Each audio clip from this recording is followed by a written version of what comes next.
to come. 7 kali di dalam itu disebut dia yang datang itu laki-laki. Nah, Kenapa roh-roh? Aduh, udah deh. Coba tolong cari Grab dulu.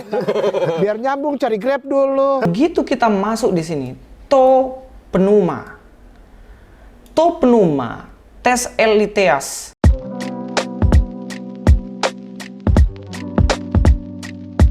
Assalamualaikum, selamat datang kembali di channel ini guys. Kali ini saya akan meluruskan kembali statement-statement pengajaran dari Ustadz Kenama dan juga kembali lagi ke Donditan. Kalau yang belum nonton video saya tentang mereka yang sebelumnya, silahkan dikembalikan dulu untuk teman-teman nonton dulu video yang sebelumnya. Oke?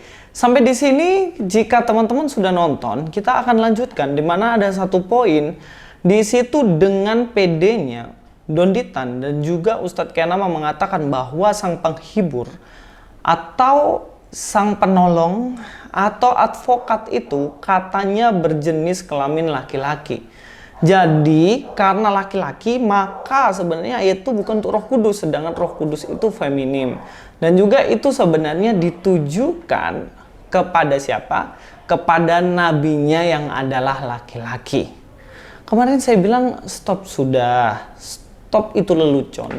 Kali ini saya memberikan judul ngawur kok dipelihara. Gimana saya memberi judul ini? Karena memang mereka ini ngawur, tapi pede banget dengan kengawurannya. Ini yang jadi persoalan dan masalah sampai sekarang guys. Nah, kengawurannya apa aja kita akan bahas dengan baik, terutama saya akan bahas dari sudut pandang bahasa Yunaninya ya. Jadi teman-teman silahkan nonton sampai habis supaya tahu dengan pasti. Mari kita langsung aja nonton videonya terlebih dahulu. oke, sekarang yang kedua itu, kemudian tadi kan kita sudah nanya nih, komforter itu manusia atau roh gitu kan? Iya. Sekarang gampangnya nih, ini gampangnya. Ini kita pelajaran bahasa Inggris zaman bahla lah. Tadi Ustaz Ken bacain Yohanes 16 ayat 12 sampai 13 kan. Nah, I have yet many things to say unto you, but ye cannot bear them now. ye cannot bear them now.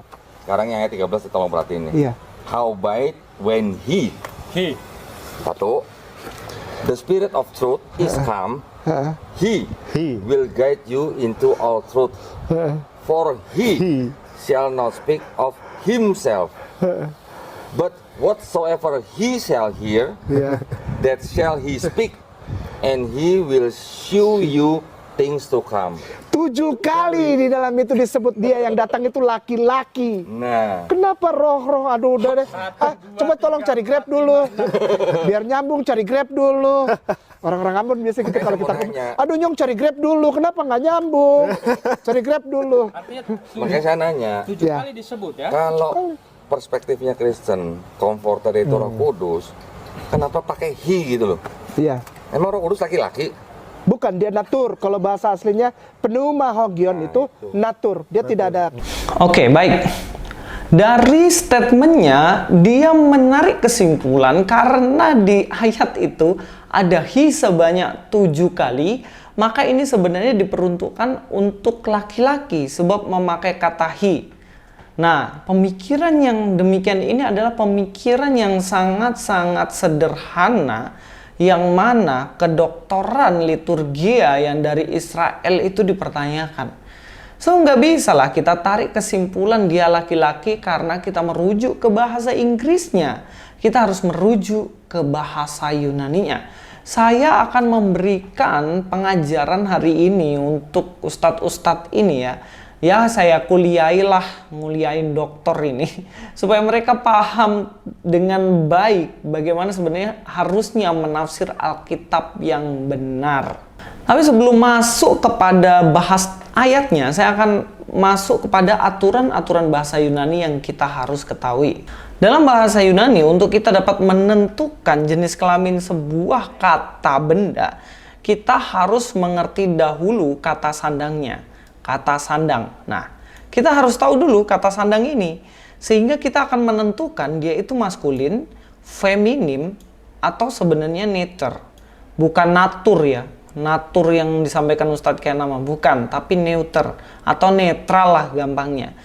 kita bisa menentukan dengan kata sandang. Ya, kata sandang itu yang ada di depan ya, sebelum kata. Kalau bahasa Inggris itu the misalnya. The ball atau seperti itu misalnya the atau di, kan begitu. Nah, dalam bahasa Yunani itu ada nominatif, itu adalah untuk subjek, genitif itu adalah untuk kepemilikan, datif adalah untuk kepada dan sebagainya, akusatif adalah untuk objek, dan juga vokatif untuk kata seru.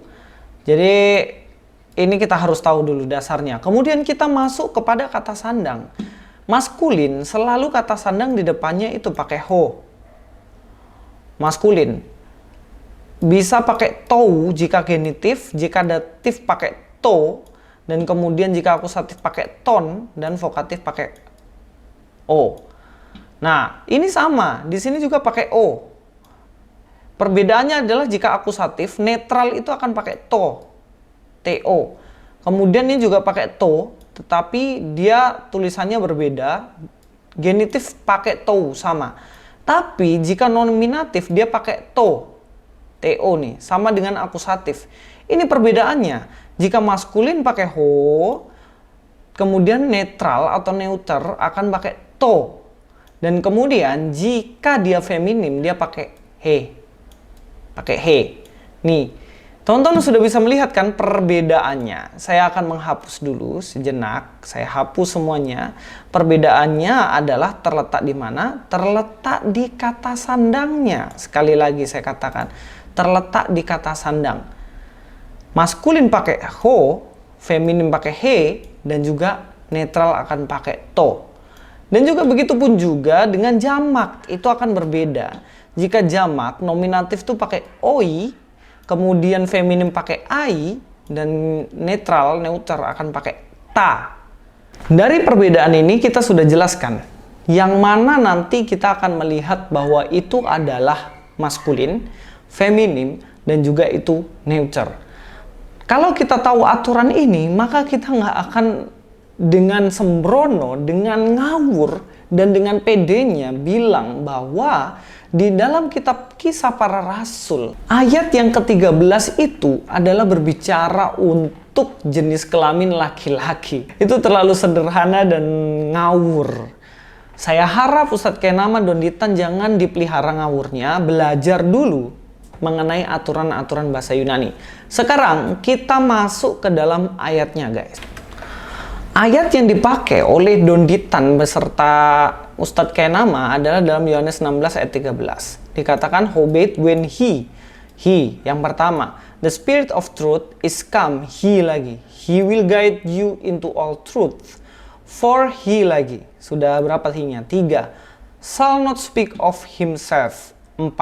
But whatsoever he shall hear, that shall he lagi speak, and he lagi will show you things to come.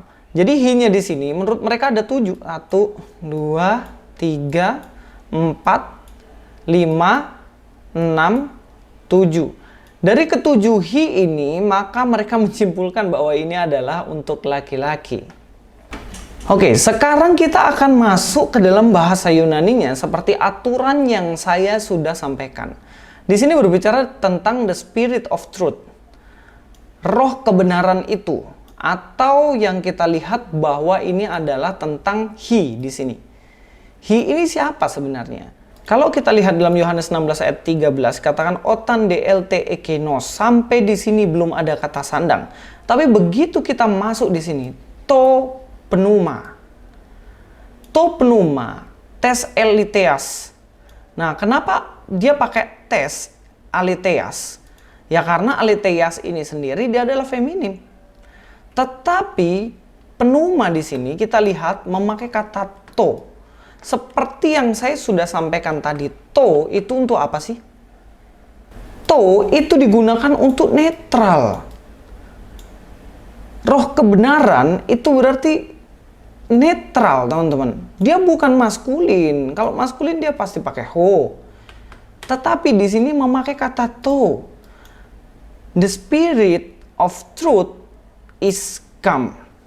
Dan di dalam bahasa Inggrisnya dikatakan, the truth of spirit is come, he will guide you. Dan he-nya ini merujuk kepada siapa? Merujuk kepada to ini. Sehingga di sini kalau kita melihat HODGC, dia ini memakai bentuk seperti ini. Kata kerja, indikatif, future, aktif, orang ketiga, person singular. Dan di sini dia merujuk kepada to. Karena sudah ada kata sandang to di depan, sehingga di sini tidak perlu lagi pakai itu. Karena ini adalah kata kerja dan menunjukkan subjek kembali kepada yang paling depan. Sudah tahu di situ to bahwa to adalah dipakai untuk netral. Sekalipun dalam bahasa Inggrisnya pakai he, tetapi dia kembali ke situ, ke to yang paling depan. Contohnya ini, kata kerja di sini juga dia hanya memakai verb indikatif, future, aktif, orang ketiga, singular atau tunggal. Orang ketiga di sini kembali lagi ke to tadi, tetap sama. Begitupun selanjutnya. Jadi jika mengatakan dalam Yohanes 16 ayat 13 di situ he-nya muncul 7 kali dan kemudian menyimpulkan bahwa Roh Kudus yang dimaksud di situ atau nubuatan yang di dalamnya adalah bersifat atau berjenis kelamin maskulin, laki-laki, ini jelas ngawur, sangat-sangat ngawur. Karena ketika kita merujuk ke dalam bahasa Yunaninya, itu adalah memakai kata sandang to yang artinya itu adalah nature. Lalu pertanyaannya, lo kenapa sih kok bahasa Inggrisnya pakai he? Kenapa kok nggak pakai netral? Please deh, dalam bahasa Inggris kan nggak ada kata pengganti orang itu yang berjenis kelamin netral, kan nggak ada. Yang ada adalah he dan she, him dan her, himself dan herself.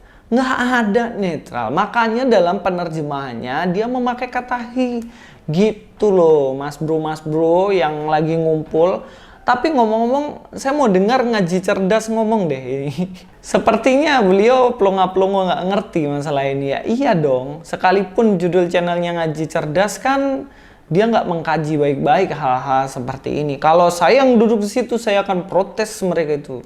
Bos, itu bahasa Yunani pakai netral itu, bukan pakai maskulin. Ya, mudah-mudahan ini menambah wawasan kita. Jangan mudah ditipu, jangan mudah dibohongin. Tapi jika ketahuan kita salah ya, mbok yo belajar. Jangan dipelihara terus ngawur kayak gitu ya. Sampai ketemu di video selanjutnya. Luis Prasetyo sini. God be with you all.